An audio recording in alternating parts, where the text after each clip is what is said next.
भारत में global warming की चिंता बढ़ी है, जिसका असर विभिन्न क्षेत्रों में दिखाई दे रहा है।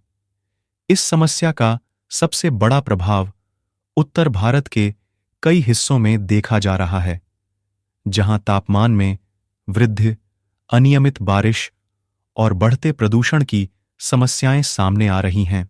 वैज्ञानिकों का कहना है कि ग्लोबल वार्मिंग के कारण हिमालयी क्षेत्र में बर्फबारी की गति धीमी हो रही है, जिससे नदियों के स्रोत में कमी हो रही है।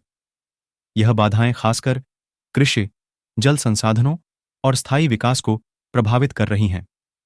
सरकार ने इस मुद्दे को गंभीरता से लिया है और अपने नीतियों में पर्यावरण संरक्षण और स्वच्छता को महत्व दिया है।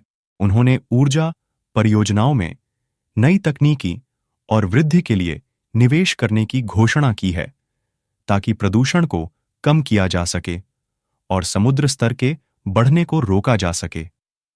ग्लोबल वार्मिंग के समाधान के लिए सार्वजनिक संगठनों, सरकारी अधिकारियों और नागरिकों के सहयोग की आवश्यकता है। न केवल अपने बल्कि आने वाली पीढ़ियों के लिए भी हमें प्राकृतिक संसाधनों का सही उपयोग करना होगा, ताकि हम स्वयं को और आगे की पीढ़ियों को सुरक्षित भविष्य सुनिश्चित कर सकें।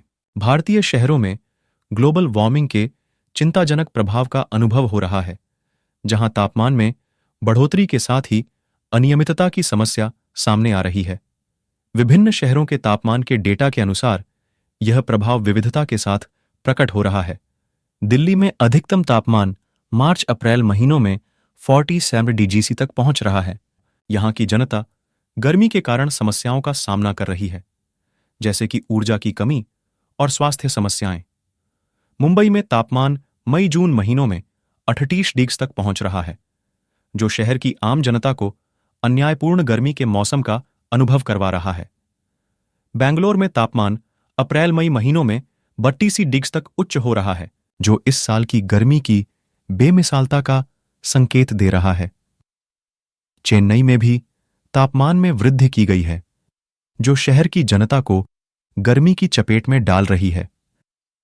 इन सभी तापमान वृद्धियों के साथ लोगों को पर्यावरणीय संरक्षण और समुदाय की स्वास्थ्य की देखभाल के लिए सतत प्रेरित किया जाता है। इसके साथ ही सरकारों को भी इस चुनौती का सम्मुखीन होकर नई ऊर्जा तंत्रों और पर्यावरणीय नीतियों को बढ़ावा देने की आवश्यकता है।